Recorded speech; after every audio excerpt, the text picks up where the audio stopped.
My name is Nancy Spring. I was born 1944, right after D-Day, Patuxent River, Maryland. My dad was a torpedo bomber pilot, World War II, the Coral Sea, the Battle of Midway. The attack on the carrier Yorktown. And then in Korea. Filmed under fire. He was riddled with PTSD. Maybe I was born a natural caregiver. I certainly was plopped down into the middle of a family. They were all a wreck, ill, couldn't figure out life. We were living in poverty. I had this laboratory to be a caregiver. And then this lucky star came over my head and I won a scholarship, a full scholarship to the University of Florida in nursing. I got there and nursing was 5 years new onto the university level. Nursing had been in the hospitals, trained, and now here comes, probably these leaders in nursing came out of World War II. Powerhouses of women, bringing it into the university level. We're going to be educated now, and we're going to have our own role. We're going to have our own definition of what we do. We're going to be autonomous. We're going to have our own care plans. We're going to have our own rounds. We're going to be the big boys. I'm not going to put the bobby pins in, but can you see? This is really a love letter to nursing. It's my love story about a profession that's been so good to me. I entered nursing in 1962, and I'm 80, and I'm still nursing. This is my senior paper, and it's my care plan. So this is a patient, Louise Shinholster. These particular patients that I've had, particularly the ones that I've done case studies or had some academia connected with it, I've never forgotten them. It's our dean. She was 6 feet 2 or 3, Dorothy M. Smith, an innovator, a powerhouse in nursing. She took this to a keynote in Boston, and then she hired me right after graduation, not to do anything, but think. She wanted me to think and write. I'm on Fitkin 1, I'm a new grad. It's 1966. I'm working evenings. It's a medical unit. I'm the only nurse, and I've got one aide, a big, beautiful black woman named Rosa, who was young. It was us, 3:30 to midnight. Okay, so one night, around 11 o'clock, in comes this entourage, and this man who's had a heart attack. He's the king of the gypsies. They want to stay. It's a hubbub. The doctors, you get out of here. So I made a stand there. But what I did was I just pointed out the window and to the lawn of the hospital. The next morning, they were all there. And I'm quoted in the newspaper because it's a big deal now. And I fought for them to be able to stay. And this is the quote: "Their presence necessitates his wellness. Their home is each other." Nurse Stabline. So I'm going after now our definition of nursing and what we've been educated on, which is culture, work, what somebody does for a living. This is an example of the culture. It's such an important piece of caring for someone. The main thing about that story is I was empowered. I felt so sure of myself. Nursing is down in the trenches. Yes.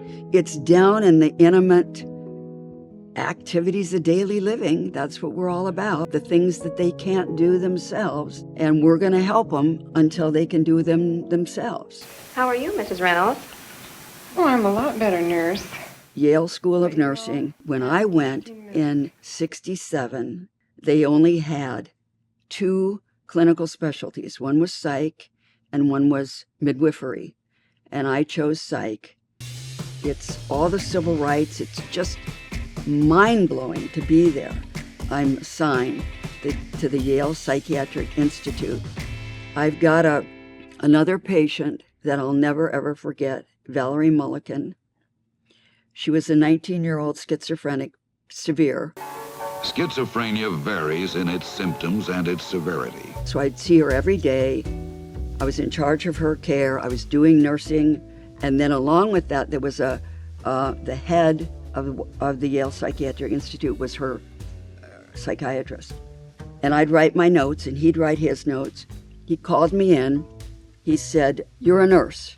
You are not to be listening to dreams. You're not to be dealing with dreams." I stood there. I just listened to him. I didn't get into an argument with him. And then as I was leaving, he said, "And lower your skirt." Then the next thing that happens, Valerie is being presented on a big case symposium where all these psychiatrists are coming from Harvard, and she's being presented, and we're all in one of those, you know how the medical schools had those bowls that you sat in? They were interested in my notes, all the things that I had done with her.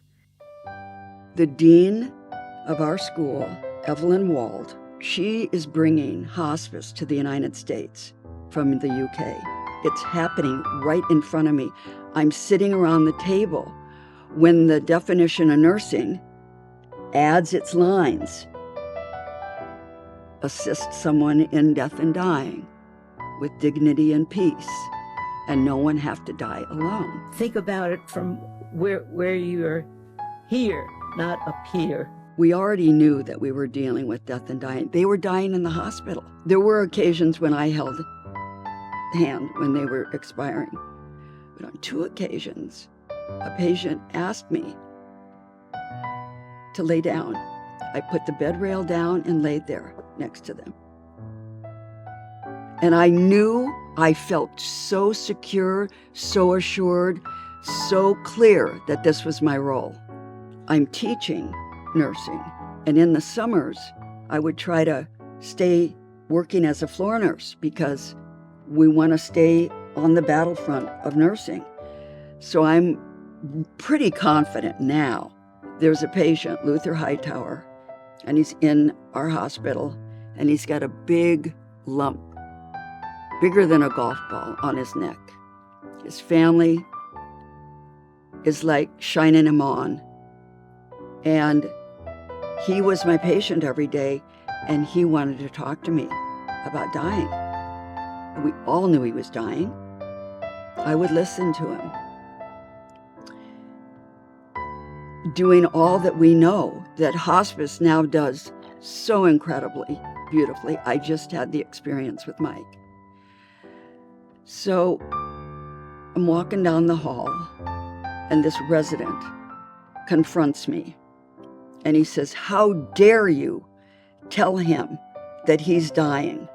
And, you know, we're still wearing the nursing uniform with the white nylons and the Oxfords and the hat. And I squared up and I said, first of all, I didn't tell him, he knows.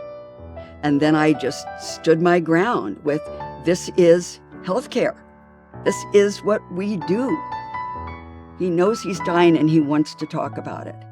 And I didn't try to sell him on it. I just kept saying, I didn't say, but essentially I was saying, get out of my turf. Nursing asks a lot of you. It also, as you've heard from my story, gives so much. It allows you to use your full self, your mind, your body, your heart. It's a human connection of the very deepest because it's soulful. It's full of meaning. It is the profession of caring.